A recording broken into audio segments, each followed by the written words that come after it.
misterio santuak behar bezala ospatuak izateko. Erruki jauna, Kristo erruki jauna, erruki dakigula jainko guztiz hausua, eta gure pekatuak barkaturik eraman gaitzala betiko bizitzara. Aitza zeruetan jangoikoari eta bakea lurrean ari goroko izakiei. Haien bita ere zaitugulako, gorazu, bereikaturazu, gorespen zuri, hauspez agur eskerrak zuri. Jainko jauna, zeruko errege, jangoiko aita guztia duna. Jauna, nire bakarra Jesus Kristo.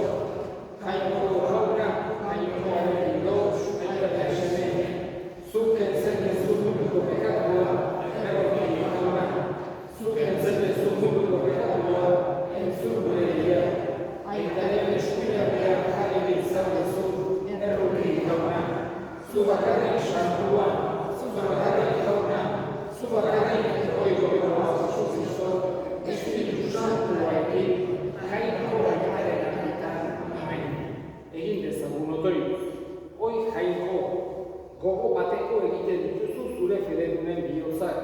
Egizu, maita ditzala zure herriak zuk aginduak, eta itxaro zuk izemana. Mundu honetako gora beren artean, gure bihotza egiazko zoriona dagoen lekuak jar dezagon. Zure seme Jesus Kristo gure jaunaren bitartez, zuregin eta Espiritu Santuarekin batean, jainko eta errege bizi baita, gizaldi eta gizaldietan.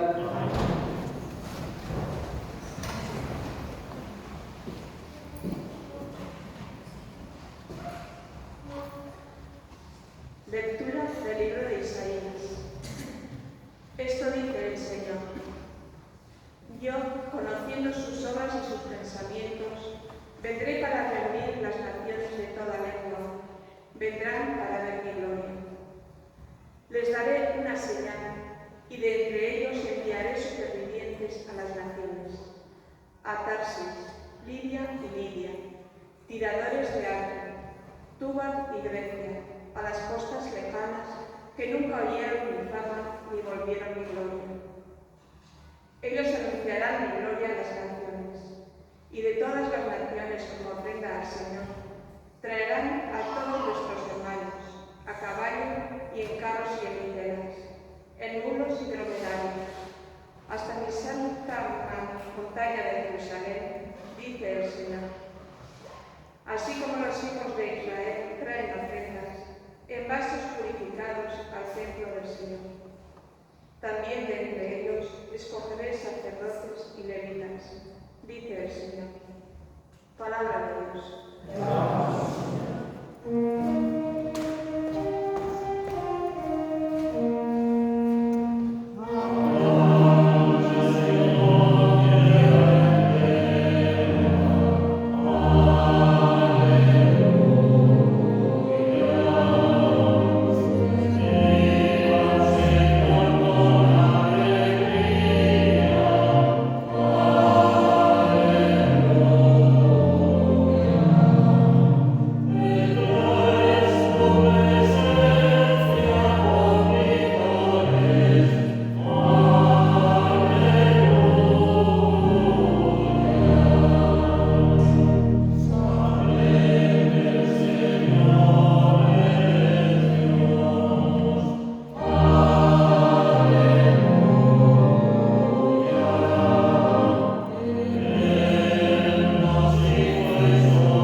Lectura de la carta a los Hebreos.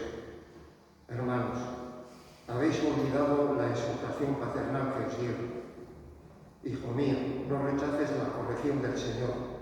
ni te desanimes por su reprensión, porque el Señor reprende a los que ama y castiga a sus hijos preferidos. Soportáis la prueba para vuestra corrección, porque Dios os trata como a hijos, pues ¿qué padre no corrige a sus hijos? Ninguna corrección resulta agradable en el momento, sino que duele, pero luego produce fruto apacible de justicia a los ejercitados en ella. Por eso, fortaleced las manos débiles, robusteced las rodillas vacilantes y caminad por una senda llana. Así el pie cojo no se retuerce, sino que se cura. Palabra de Dios.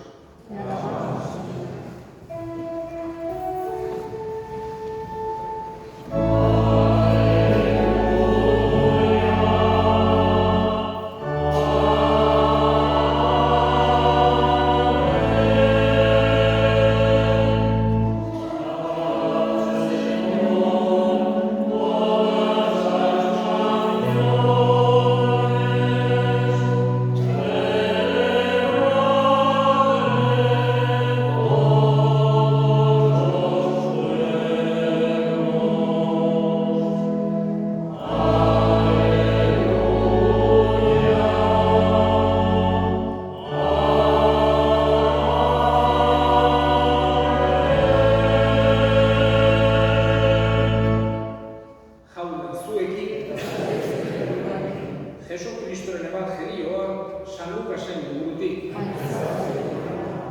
Aldiatan, bazikoan Jesus, herri eta auzoetan barrena, erakusten Jerusalema bidean, eta batek honela esan zion, jauna, gutxi aldira salbatzen direnak, berak erantzun zion, saia zaitezte, ate estutik sartzen, asko izango dira, nik diozuet, sartu nahiko dutenak eta ezingo dira sartu.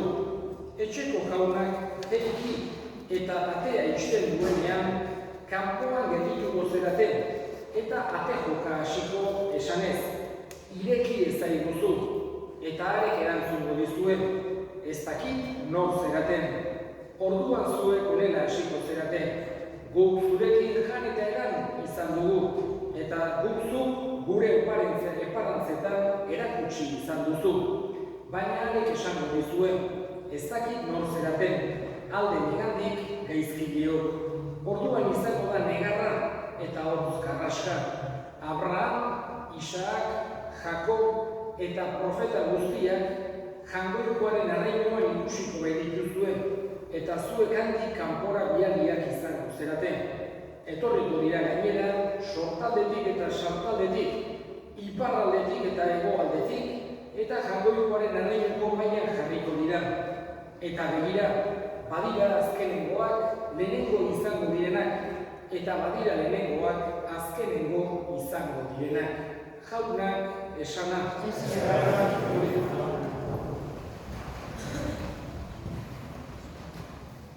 Jesusen irakaspenetan, berak irakasten zituen gauzetan, bi esan genezake dimensio bezala arkiditzazkegu. Alde batetik dimensio horizontala, edo gure eguneroko bizitzarako ematen dizkigun irakaspenak, kontzeptuak, lezioak, ikaragarri, mesedegarri direnak guretzako, bai norberarentzako, bai pertsonalki eta baita sozialki ere. Eta bestaletik arkitzen ditugu betiereko biziarekin zerikusia dutenak. Hau da, Jesusek ez digu bakarra mundu hontaz hitz egiten, beste munduaz ere, beste biziaz ere mintzatzen zaigu Jesus. Eta ezinbestekoa dugu betiereko biziak kontutan hartzea, bere mezua behar bezala ulertuan izateko, baita ere mundu hontako bizia kontutan hartzea ezinbestekoa dugu bezala. Las dos dimensiones del mensaje de Jesús, tanto la dimensión horizontal, humana, los consejos que nos da para nuestra vida, como la dimensión de la vida eterna, son absolutamente indispensables para poder comprender de una forma correcta su enseñanza, su doctrina. su evangelio, si nos quedásemos solamente en lo, vamos a decir, horizontal, humano, olvidándonos de la dimensión de la vida eterna, de lo sobrenatural, estaríamos mutilando el mensaje de Jesús de una forma esencial. Pero también, si nos quedásemos solamente en las cosas de la vida eterna o sobrenaturales, olvidándonos del mensaje humano, horizontal, importantísimo de Jesús, también lo estaríamos mutilando de una forma gravísima. Por eso, ambas dimensiones son totalmente necesarias para tener una visión completa y correcta del mensaje de Jesús. Hoy hemos escuchado, sobre todo, un evangelio que nos habla más de esa vida eterna, de la salvación, del cielo, vamos a decir, lo que hay después de la muerte. Y le hacen esta pregunta a Jesús. Como vemos, tantas veces le hacían preguntas a Jesús y Jesús daba unas respuestas normalmente muy directas y rápidas. Otras veces da respuestas enigmáticas que hace falta interpretar, que hace falta entender, que no se entienden de un primer golpe, por decir así. Y en el caso de hoy tenemos una respuesta de estas. Le preguntan a Jesús: ¿son pocos los que se salvarán? Ya la pregunta no está hecha con mucho optimismo, no le preguntan son muchos, sino que son pocos los que se van a salvar. Y Jesús responde de una forma enigmática, no directa, no le dice sí, son pocos o no, son muchos, sino que Jesús responde: esforzaos en entrar por la puerta estrecha, porque muchos serán los que quieran entrar y no podrán. Pero no da una respuesta directa a esta pregunta de si son pocos o son muchos los que se salvarán. Y, evidentemente, la voluntad de Jesús, el fin de Jesús, nunca es producir miedo o inseguridad o producir angustia en aquellos que le escuchan, porque si no, no nos hubiese contado todas las parábolas de la misericordia de Dios, no nos hubiese hablado y enseñado, e incluso hasta el final, estando en la cruz, diciéndole al buen ladrón: hoy estarás conmigo en el paraíso, no nos hubiese enseñado hasta qué punto llega ese perdón de Dios. Está esperando y deseando nuestro arrepentimiento, nuestra humildad, nuestra petición de perdón. Y con eso Jesús, sobre todo, nos quiere transmitir paz, nos quiere transmitir confianza, no quiere transmitirnos miedo o angustia. Pero a la vez también Jesús quiere que tratemos de responder con responsabilidad a aquello que Él nos pide, a aquello que Él nos enseña. Y por eso nos dice: esforzaos en entrar por la puerta estrecha. Algunos han interpretado como que serían pocos, pero no es para nada evidente, y muchos otros lo interpretan de una manera distinta, que Jesús nos está hablando de la importancia que tiene la humildad en la vida cristiana, el no pensar que Dios nos tiene que dar todo, que merecemos todo, estamos por encima de, sino tener esa humildad con una confianza grande, como un hijo tiene en su padre, en su madre, hacia Dios, pero también con esa humildad grande de saber que necesitamos de Él, esa puerta estrecha que, como decía, no significa que vayan a ser pocos. Y la otra idea, y con esto voy a terminar, que aparece en el Evangelio de hoy, es Jesús desmonta una concepción que tenía el pueblo de Israel, o por lo menos una parte grande del mismo, que pensaba que la salvación de Dios, la salvación del Mesías, iba a ser solamente para los de Israel, solamente para los judíos, y no para el resto de los pueblos. Jesús una y otra vez recuerda que la salvación de Dios es universal, para todo tiempo, para todo lugar, para todo pueblo, para toda raza, para toda lengua. Y por eso les recuerda que algunos serán llevados fuera, pero vendrán, dice, del norte, del sur, del este y del oeste a sentarse al reino de Dios. Y eso da una impresión más bien de mucha gente cuando habla de esta manera Jesús. Y es más coherente con la misericordia de Dios tener una visión optimista de la salvación más que una visión pesimista de la misma. Le pedimos a Jesús que nosotros tratemos de caminar por este mundo aprendiendo lo que Él nos ha enseñado, tratando de llevarlo a la práctica y también con esa perspectiva, esa mirada puesta en donde está nuestro origen y donde está nuestro destino.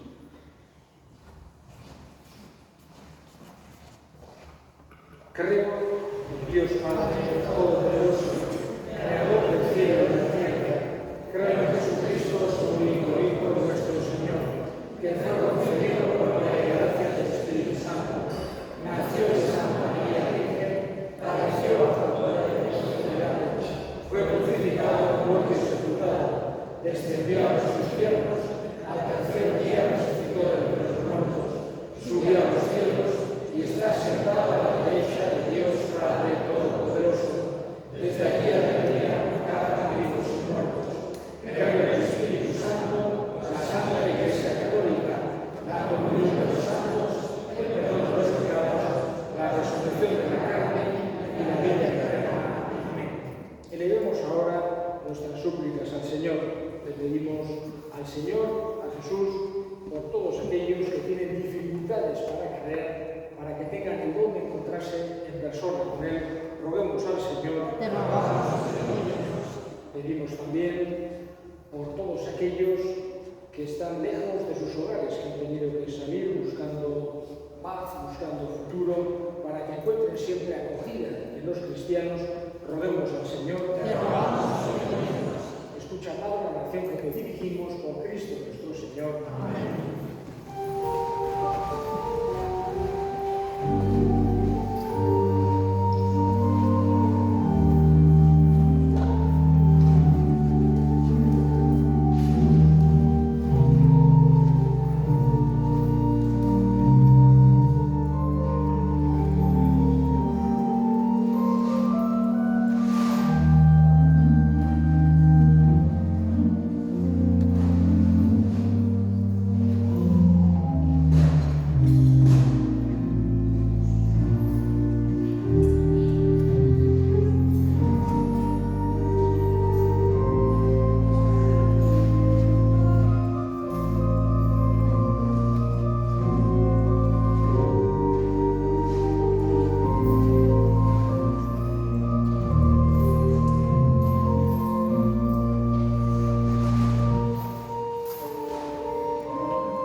Jauna zuekin gora bihurtzak eskerrak jangoiko gure jaunari egokira bai eta zuzen bidezko eta salbagarri non nahi eta beti guk zuri eskerrak ematea jauna aita guztiz santu jangoiko alguztidun beti ereko horri Jesu Kristo gure jaunaren bitartez berak gure artean jaioz gizon emakume berri egin gaitu gurutzean hilez, gure pekatuak ezereztu ditu, hilen artetik piztuz, betiko bizia eman digu, eta zugana igoz, aita guztiz santu, zeruko bateak zabaldu dizkigu.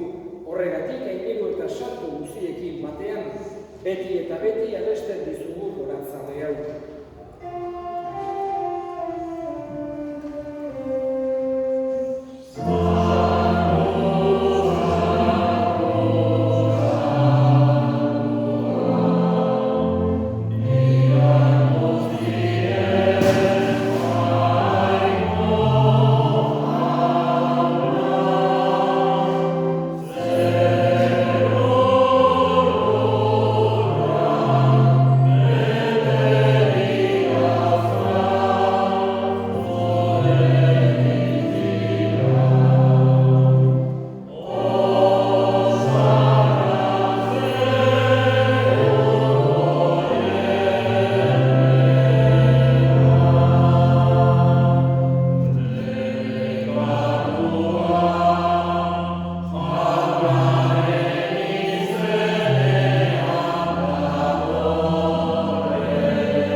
ezazu bada, santu, ogiako hauek zure espiritua isuriz, Jesu Kristo gure jauranen gorputz eta odol egin daitezen guretzat.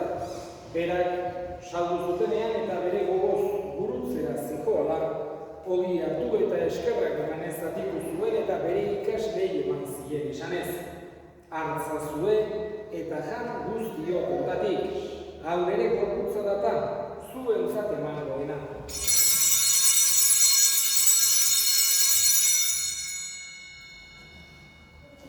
Era berean afalongoan kaliz harturik, berriz ere eskerrak emanez, bere ikaslei eman zien esanez. Hartza zuen eta edan guztiok ontatik, hau ere odolaren kaliza data, itun berri eta betikoaren odola, zuentzat eta askorentzat bekatuak barkatzeko isuriko dena. Egiztue hau nire odolari.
Era berean izango goa jauna pizteko itxaropenean joan dira gure senideak eta hildako guztiak ere.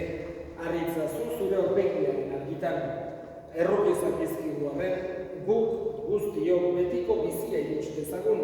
Jainkoaren ama Maria Virginia Doatsuarekin, haren senar Jose Santuarekin, apostolu santuekin eta gizaldi guztietan, zure adiskide izan diren santuekin, haiekin batean gore zaitzagun, Jesu Kristo zure semearen bitartez.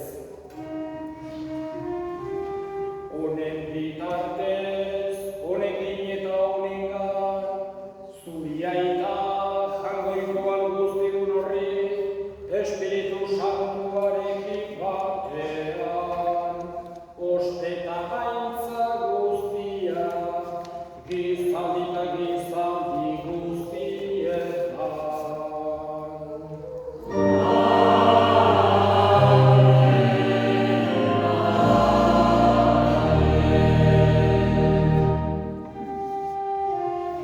Salbatzaileak aginduta erakutsiari jarraituz, diturra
betiko zorionaren itxaropenean, Jesu Kristo gure salbatzailea noiz etorriko den zai gaudela.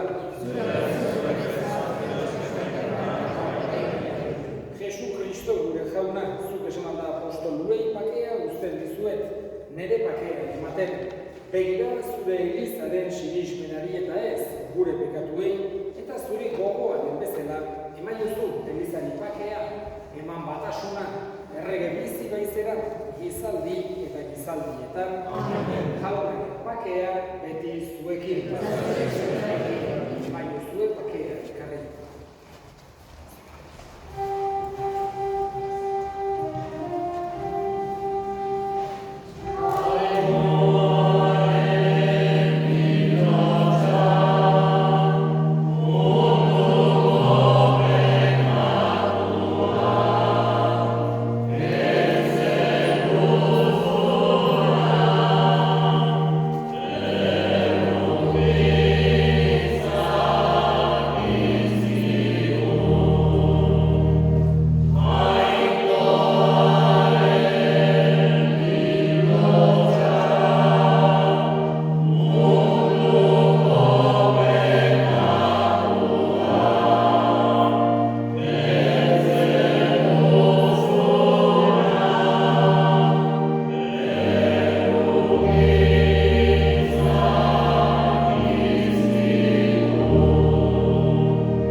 Egin dezagun otoitz.